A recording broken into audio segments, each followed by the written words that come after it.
Kobe Day because of the 2 jerseys he wore on the Lakers. So the tributes have been in full effect. Check this out. Twitter user Ryan Cole sent out this picture saying, "Smile if Kobe dropped 40 on you." Even our man, Captain Jack, got caught in the crossfire. Jalen Rose's smile should be twice as big because Kobe dropped 80 on him. Oh, poor Jalen.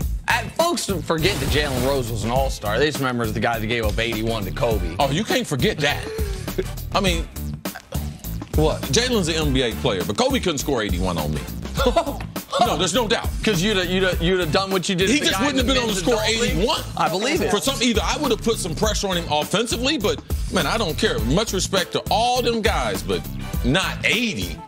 People might say Cris is talking over his skis here. I saw Cris 2 nights ago. A guy tried to challenge him. Cris drove by him through a elbow. Man ended up breaking his nose. So I feel like that was totally accidental. You can't be playing face defense out in the streets and everything. Not against me. Now in his normal pickup game, that's probably normal behavior. People might think I'm joking. Back. Steven Jackson would have been proud. I can't wait to see Steven Jackson tonight. Let him know. To let him know broke an accountant's nose. It could be challenging at the tip-off if you decide to. Oh, I got him. Y'all shut them down. I got him. Okay. Can you imagine? You just doing a regular job, playing your basketball league. You're like, oh my God, Cris Carter's playing against us. Hey man, did you check on him? Check on him. That ain't my job. Did you check on him? He said, yeah, I did check on him. He's all right. Well, then you checked on him. You got the same information I would have got. I stopped the game, buddy. I knew his nose was broke. I'm the one got the refs to get the emergency squad to get him. What else am I supposed to do? Not break his nose. There was blood in there. That blood, hey, now. What were you supposed to do? Not break his nose 2 minutes into the game. That's what you were not supposed to do. He made a bad decision on the tip-off. Clearly. Should have took one of those other guys. Time for some stories to start your morning. Eagles-Browns Thursday Night Football. If you watch this, it would be hard not to notice how much Myles Garrett owned Nick Foles. He had 2 sacks, including 1 for safety, and 2 quarterback hits. CC, what do you make of Garrett's performance last night? Nick and I have been watching this. People have talked to Hard Knocks. There's a lot of good sound bites and everything, but the thing that's been missed with the Browns got a pass rusher, and an elite one. And you can see why they went with Denzel Ward compared to getting Chubb, because they thought they had a superstar in Myles Garrett. I mean, he has been one of the most impressive players throughout this 3-game preseason, Nick. People got to realize it's not just that last year he missed 5 games. He suffered that injury early in camp, so he missed a lot of the offseason. Yes. Important offseason, your rookie year, and he still had 7 sacks on a team where he was the only pass rusher. Now, Denzel Ward left this game with a back injury. They're going to check on it today. We'll get a report. They took Ward 4th overall. I mean, obviously super high. If they have a shutdown corner to go along with him, that's Myles Garrett making that tackle down the field on the running back on that screen pass. The guy's a freak, man. He is an absolute freak. I would be shocked if he doesn't have at least a dozen sacks this year.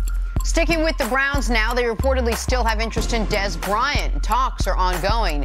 Browns believe he hasn't fallen off as a player, and they want to add as many weapons as possible. Keep the conversation going. CC, what do you make of this latest development between Dez and the Cleveland Browns? You put a contract offer in my phone, I'll be playing football for you.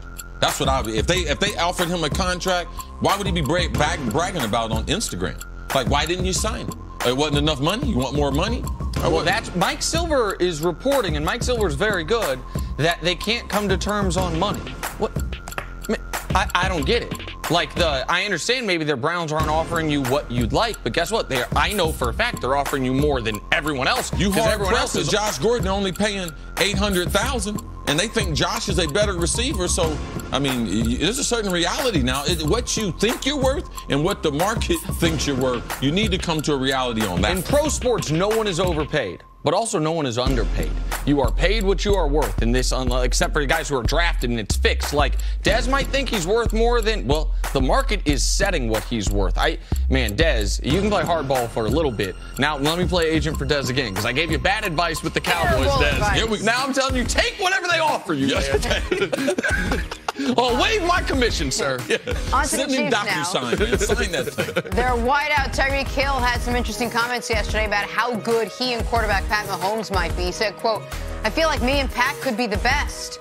Last season, Tyreek was 7th in receiving yards despite missing a game. You agree with Tyreek, Nick? All right, first let me say I was so nervous halfway through this sentence because I thought he was going to say, I feel like me and Pat can be the best ever. And I'm like, oh, don't let Cris Carter see this. Please don't let Cris. But he just said the best. So in the league right now, I don't think they can be the best quarterback-wide receiver combo in the league. I think there's a long list to get ahead of. I do think they can do this the best in the league, the deep ball. Tyreek's as good of a deep ball. Yeah, they should be instantly one of the top 5 deep threat combos. They should have, of the most big plays, they should be in the top 5. Yes, I think they can do that. But what would you have rather Tyreek Hill said here, Sig? Man, with Andy Reid and the other weapons, Kelsey and all-pro tight end, Sammy Watkins, man, the running back that we could be the best group. As a skilled group, they should support that young quarterback. They should be one of the top 5 skill groups at the end of the season. I wish he would have said as a group we could be number 1. Okay, the Rams have been moving through the preseason. But he's a little short on smart things that he say. Under the radar. That'll happen when your quarterback and your star running back don't play. Todd Gurley expected to sit out the entire preseason. And it might be the same for Jared Goff. Gurley says he couldn't be happier about that. CC, is it a big deal at all that these guys aren't playing? It's not a big deal that Todd Gurley, because we have seen one position that plays the least amount in the preseason. That's running backs through the history. And running backs, they have a different mentality. Because of their skill set is so transferable, what they do in practice and their workouts, that they can be game ready fairly quickly, that I can understand why the great running backs we've seen, Eric Dickerson, those guys, no, there's no need for them to play in the preseason. Jared Goff, as long as the coach and the organization is on the same page, and I get concerned maybe about the message point as a young coach, making sure he gets that to those defensive players who they have a lot of veterans on that defense.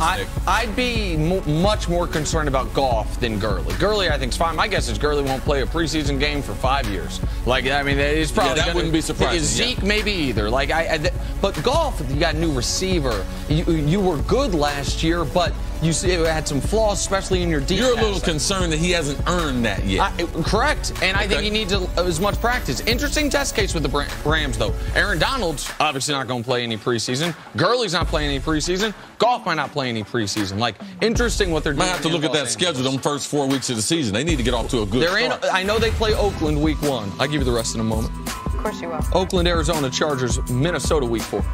On to the Cowboys now, where Dak Prescott will be without one of his most important offensive linemen, and that is center Travis Frederick.